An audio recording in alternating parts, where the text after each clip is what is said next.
Hello everyone, welcome back to my channel. இன்றைக்கி விரால் மீன் குழம்பு நான் எப்படி வச்சேன் அப்படிங்கிறதான் நீங்கள் பார்க்க போகிறீங்க. ஃபஸ்ட்டு உண்மையான உயிர் விரால் மீனை நீங்கள் பார்த்துருப்பீங்க. அது க்ளீனிங் ப்ராசஸே ரொம்ப கஷ்டமான ப்ராசஸ் தான். அது கொஞ்சோண்டு லெமன் உப்பு போட்டு தேய்ச்சி அதை மேலே போட்டு கழுவினா அந்த குழகரப்பு இருக்காது. ஆஸ் யூஷுவல் வெங்காயம், தக்காளி, பூண்டு அது எல்லாத்தையுமே நல்லா சாப் பண்ணிவிட்டு நான் ஒரு மசாலா ஒன்று அரைப்பேன். அது என்னென்னா ஆனியன், தென் கார்லிக், அப்புறம் கொஞ்சோண்டு பெருஞ்சீரகம், கொஞ்சோண்டு மிளகு, அதை நல்லா அரைச்சி வச்சுட்டு க்ளீன் பண்ண வச்ச விரால் மீனில் வறுக்கிறதுக்கான இதை தனியாக பிரித்து எடுத்துகிட்டு அதில் நம்ம குழம்பு மிளகாத்தூள் இந்த கொஞ்சம் அரைச்ச பேஸ்ட் எல்லாம் கலந்து நல்லா மேரினேட் பண்ணி வச்சுட்டு அடுத்தது நம்ம நார்மல் குழம்பு தாளிப்பு பண்ணுவோம் இல்லையா, அதே மாதிரி தான் கொஞ்சம் வடகம் போட்டு அப்புறம் கடுகு வெந்தயம் போட்டு தாளித்து இந்த ஆனியன் அண்டு பச்சை மிளகா டொமேட்டோலாம் போட்டு நல்லா சாட்டே பண்ணிவிட்டு தென் புளி ஊற வச்சிடணும் முன்னாடியே. அதையும் சேர்த்து நல்ல அந்த ஃபுல்லாக நல்லா அது சாட்டே ஆன பிறகு தென் கொஞ்சோண்டு டர்மரிக், தென் தேவையான அளவு லைக்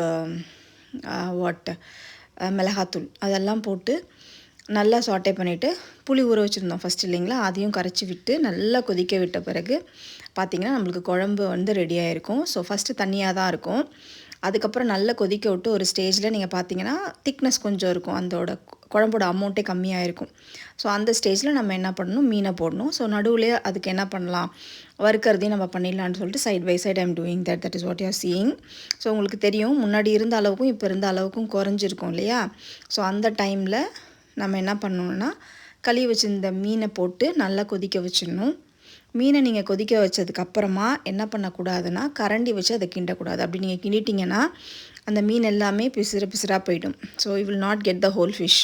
அந்த ஃபிஷ்ஷோட பீஸே நம்மளுக்கு கிடைக்காது. ஸோ அதனால் அதை போட்டுட்டு நம்ம என்ன பண்ணணுன்னா அதை நான் இப்போ பண்ணுவேன் அந்த வீடியோவில், அது மாதிரி துணி வச்சு சுற்றி தான் விடணும். ஸோ அது நல்ல ஒரு 10 மினிட்ஸ் கொதித்து அந்த காரம் உப்பெல்லாம் அந்த மீனில் இறங்கின பிறகு then we'll add mangoes to it. அந்த சைட் பை சைட் நான் பொரித்து மீனையும் எடுத்துட்டேன். ஸோ வறுத்த மீனையும் எடுத்துட்டேன்.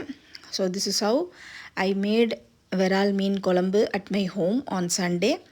இந்த வீடியோ தான் நீங்கள் பார்க்குறீங்க. ஸோ நல்லா உங்களுக்கு தெரியும் அந்த குழம்பு கொதிக்கிறது. ஸோ இந்த மாதிரி தான் அதை கிண்டி விடணும். மேலே மிதக்கிறத நான் ப்ரெஸ் பண்ணி வச்சுருப்பேன் ஸ்பேச்சுலா வச்சு. ஸோ திஸ் இஸ் ஹவ் நீங்கள் பார்த்தீங்கன்னா ஃபஸ்ட்டு சைடில் கொதிச்சிருக்கும், அப்புறம் பார்த்தீங்கன்னா நல்லா சென்டரில் பாயில் பண்ணும். So that is the stage where you have to stop everything. Right, so this is how I made viral mean kolambu and fry on Sunday. It was very very tasty and we enjoyed that. So this is the final output of the kolambu. என்ன பார்க்குறீங்கன்னு பார்த்தீங்கன்னா நல்லா கொதிக்கும். So thank you for watching. Bye.